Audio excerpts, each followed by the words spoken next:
সুন্নতে হুব্বে রাসূল মান হাব্বা সুন্নতি রাকুন কবুল ইমামুল আউয়ালিন আল আখিরিন ওয়ারতাবকা রাহমাতাল লিল আলামিন শুধু ওজুদাস রাহমাতাল লিল আলামিন শুধু ওজুদাস রাহমাতাল লিল আলামিন মসজিদে শুধু হামারুয়ে জামিন মারহাবা বলেন। রাসূল করিম সাল্লাল্লাহু আলাইহি ওয়াসাল্লাম আমরা তাকে ভালোবাসি। কেমন ভালোবাসি? হ্যাঁ, এটা প্রমাণ করে দিয়েছে বাংলার তাওহীদি জনতা। যখন রামগিরি যখন ভারতের জমিনে যখন রাসূলের সাথে বেয়াদবি করেছে, তখন বাংলার জমিনে উত্তাল শুরু হয়েছে। রাসূল প্রেমিকরা জাগ্রত হয়েছে, যুবকরা জাগ্রত হয়েছে, আর ভারতের সরকার তাকে গ্রেফতার করতে বাধ্য হয়েছে। ঠিক কিনা বলেন? এটা প্রমাণ করে। ওরা ভাবছে বাংলাদেশের ছোট একটা রাষ্ট্র, মুসলমানরা বা কি করবে? ভারতের সরকার আমাদেরকে ছোট মনে করেছিল।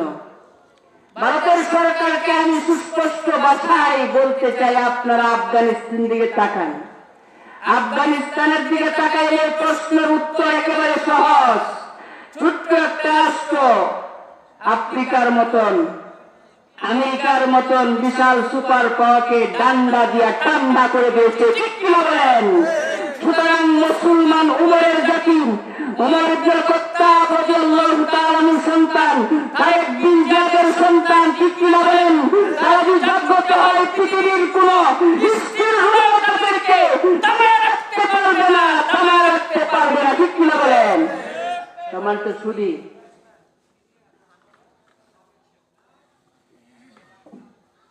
আল্লাহ পাক রব্বুল আলামিন। আমার 2 নম্বর কথা শেষ। পৃথিবীর মালিক কে? আরেকটু জোরে শুনতে চাই কে? রাসূলুল্লাহ সাল্লাল্লাহু আলাইহি ওয়াসাল্লাম হলো আল্লাহ পাকের একেবারে প্রিয় মানুষ। এর চেয়ে প্রিয় মানুষ পৃথিবীতে নেই। কেমনে বুঝলাম প্রিয় মানুষ? তার প্রমাণ হলো, যে ব্যক্তি প্রিয় হয় তার জন্য মানুষ দুনিয়ার সবকিছু করতে পারে। ঠিক কিনা বলেন? পারে কিনা?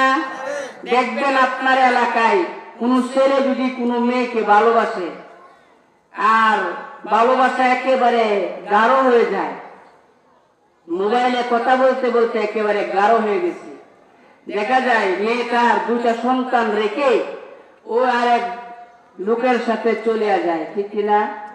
যায় কিনা বলেন? ছেলের মহব্বত কোথায় গেল? মেয়ের মহব্বত কোথায় গেল? স্বামীর মহব্বত কোথায় গেল? কেন সে চলে যায়? কারণ সে একজনকে ভালোবাসে। বাসে কিনা? ভালোবাসার ব্যক্তির জন্য সমাজ তাকে কি বলছে দেখার টাইম নাই। সমাজে চুনকালি লাগবে, বাপমার গায়ে চুনকালি লাগবে, সমাজে চুনকালি লাগবে, সেইগুলাকে অপেক্ষা করে সে চলিয়া যায় কিনা? কেন? সে একজনকে ভালোবাসে।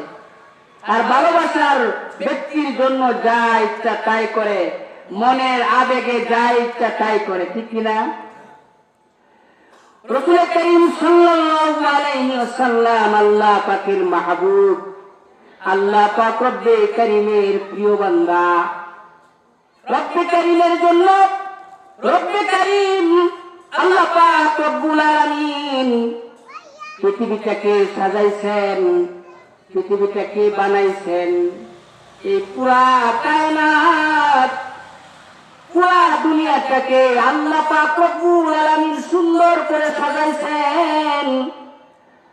7 তবকা জমিন, 7 তবকা আসমান আল্লাহ পাক বানাইছেন, আর সে আজিম বানাইছেন, মক্কা মদিনা বানাইছেন।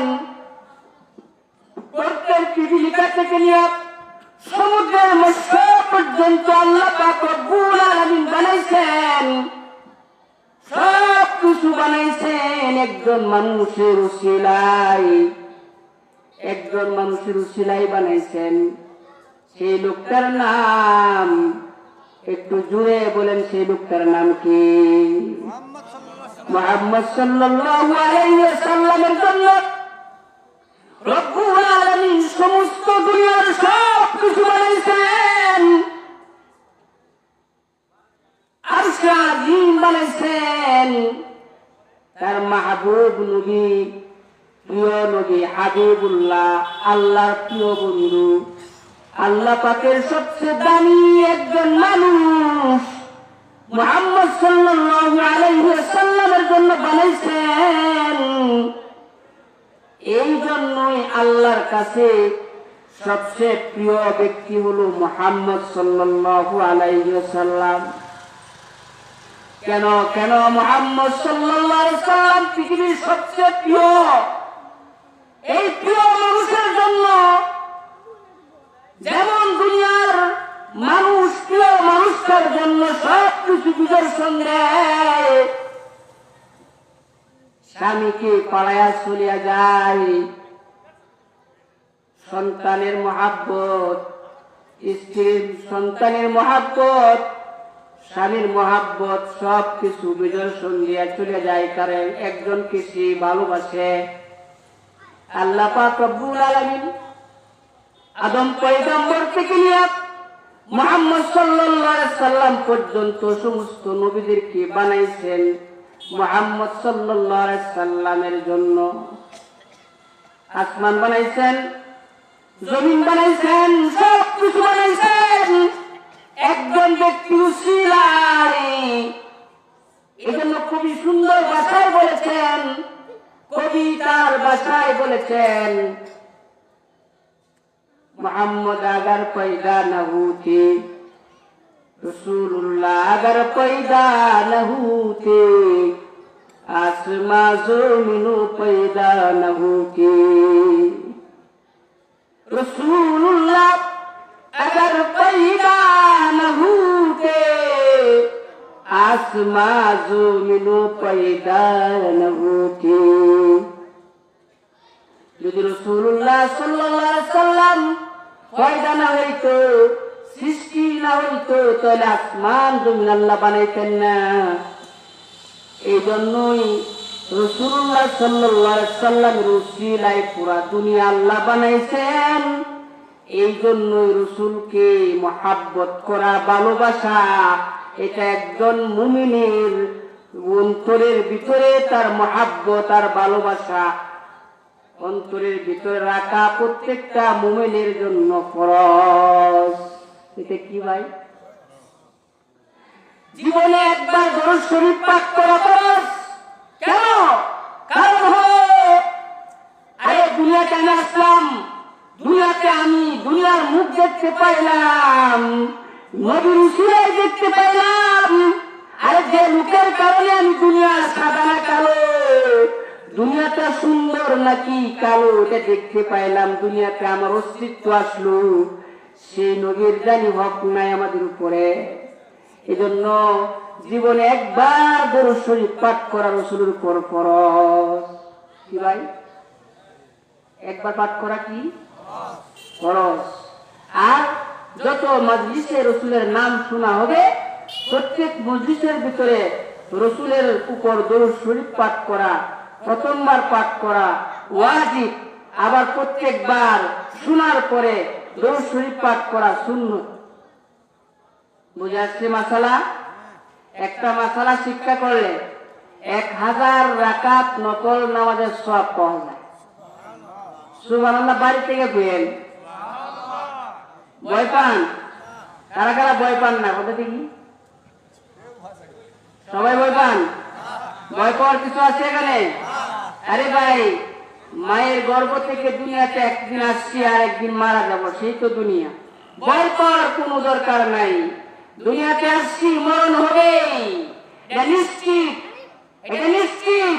সুতরাং কোন দাম্ভিকের ভয়ে, কোন বাচ্চা আর কোন বাচ্চার বয়ে, কোন সরকারের বয়ে কোরআন এবং হাদিসের কথা বলতে আমাদেরকে কেউ বাধা দিতে পারবে না। ঠিক কিনা বলেন? আমাদের দেশের যুবকরা দেখা দিছে, যারাই দাম্ভিকতা করবে, যারাই এই দেশ থেকে ইসলামকে নিশ্চিহ্ন করার জন্য চলে, তাদেরকে এই দেশ থেকে পিটে বের করে দেওয়া হবে, ঠিক কিনা বলেন? দেখা দিছে যারা সামনে আসবে তাদের জন্য শিক্ষা নেওয়ার দরকার। যারা আসবেন, বিএনপি আছেন, জামাত ইসলাম আছেন, মামুন সাহেব আছেন, সবাইকে বলা হচ্ছে অবশ্যই শিক্ষা গ্রহণ করতে হবে। যদি করেন এরকম, তাহলে দেশ থেকে হেলিকপ্টারে করে পাঠিয়ে দেওয়া হবে, ঠিক কিনা বলেন? সমাজে শুধু বলতেছিলাম, রাসূলুল্লাহ 2 নম্বর কথা, আল্লাহ পাক রব্বুল আলামিনের পরে সবচেয়ে দামি মানুষের নাম মুহাম্মদ সাল্লাল্লাহু আলাইহি ওয়াসাল্লাম। রাসূলকে আমরা আত্মা দিয়ে ভালোবাসি, জীবনের চেয়েও বেশি ভালোবাসি, ঠিক কিনা বলেন? সম্মানিত সুধী, আমরা রাসূলকে দেখছি কারা কারা, একটু হাত তুলে দেখি। রাসূলকে দেখছি আমরা, কারা কারা দেখছেন বলেন তো দেখি? স্বপ্নে কেউ দেখছেন? স্বপ্নেও দেখি নাই। তাহলে বলেন, যাকে দেখি না তাকে মানব কেমনে? রাসূলের সাহাবী হযরতে আবু হুরায়রা রাদিয়াল্লাহু তাআলা আনহু একদিন বলেন, ইয়া রাসূলুল্লাহ, এক সময় তো আপনি থাকবেন না পৃথিবীতে, তখন আপনার উম্মত জান্নাতের রাস্তা কেমনে পাবে? আমার কথা বুঝতেছেন আপনারা? একদিন রাসূল আপনি থাকবেন না, তো আপনার উম্মত জান্নাতের রাস্তা কেমনে পাবে? রাসূল উত্তর দিলেন, যদি আমি যে সময় থাকবো না, ওই সময় আমার উম্মতের উলামায়ে কেরাম যারা থাকবে, তাদেরকে যারা অনুসরণ করবে, তারাই জান্নাতের রাস্তা পাবে। সুবহানাল্লাহ বললেন না? রাসূলুল্লাহ সাল্লাল্লাহু আলাইহি সাল্লাম যখন থাকবেন না, তার অবর্তমানে আমরা জান্নাত পাওয়ার পদ্ধতি কি? উম্মতের হক্কানি রব্বানি উলামায়ে কেরামকে যদি ফলো করা হয়, যদি কেউ অনুসরণ করে চলে, তাহলেই সে জান্নাতের রাস্তা পেয়ে যাবে। সম্মানিত সুধী, আবু হুরায়রা রাদিয়াল্লাহু তাআলা আনহু রাসূলের একজন বিশিষ্ট সাহাবী। হযরত আবু হুরায়রা রাদিয়াল্লাহু তাআলা আনহুর এই হাদিসের ব্যাখ্যায় মুফাসসিরিনে মুহাদ্দিসিনে কেরাম বলেন, জান্নাতে যাওয়ার রাস্তা 4টা। কয়টা? কয়টা বলেন? জান্নাতে আমরা সবাই যেতে চাই, হ্যাঁ? জান্নাতে যাওয়ার রাস্তা কয়টা? 4টা। আর আমরা জান্নাতি বাবার সন্তান, ঠিক কিনা বলেন? আমাদের আদি পিতার নাম কি বলেন? হ্যাঁ, হযরত আদম আলাইহিস সালাতু ওয়াস সালাম। ওনার বাড়ি কোথায় ছিল? কথা বলেন। জান্নাতে ছিল, পরে দুনিয়াতে আসছে আর কি। যদি বাবার বাড়ি জান্নাতে হয়, তাহলে ছেলের বাড়িতে কোথায় হবে? একজনের বাড়ি নোয়াখালী, ওনাকে যদি জিজ্ঞাসা করা হয় তোমার বাবার বাড়ি কোথায়, সে কি বলবে? নোয়াখালী। কেন? বাবার বাড়ি যেহেতু নোয়াখালী, সন্তানের বাড়ি কোথায় হবে? নোয়াখালী হবে। আমাদের আদি পিতা আদম আলাইহিস সালাতু ওয়াস সালাম আমাদের বলেন আদি পিতা। কি পিতা? আদি পিতা। ওনার বাড়ি যেহেতু জান্নাতে, আমরা বলতে পারি ওয়ারিস সূত্রে আমরা জান্নাতি, ঠিক কিনা বলেন? বাবা যদি মারা যায়, তখন বাবার সম্পত্তি, বাবার যত সম্পত্তি, স্থাবর অস্থাবর সম্পত্তি, সবগুলার মালিক কে হয় বলেন? সন্তান হয়। কে হয়? সন্তান হয়। যদি সন্তান বাধ্য সন্তান হয়, এই জন্য আমরা ওয়ারিস সূত্রে সবাই জান্নাতি। সুবহানাল্লাহ। বেহেশতা যাকে আযারে নবাসত, কসে রাবা কসে কারিন বাসত। বেহেশতা যাকে আযারে নবাসত, কসে রাবা কসে কারিন বাসত।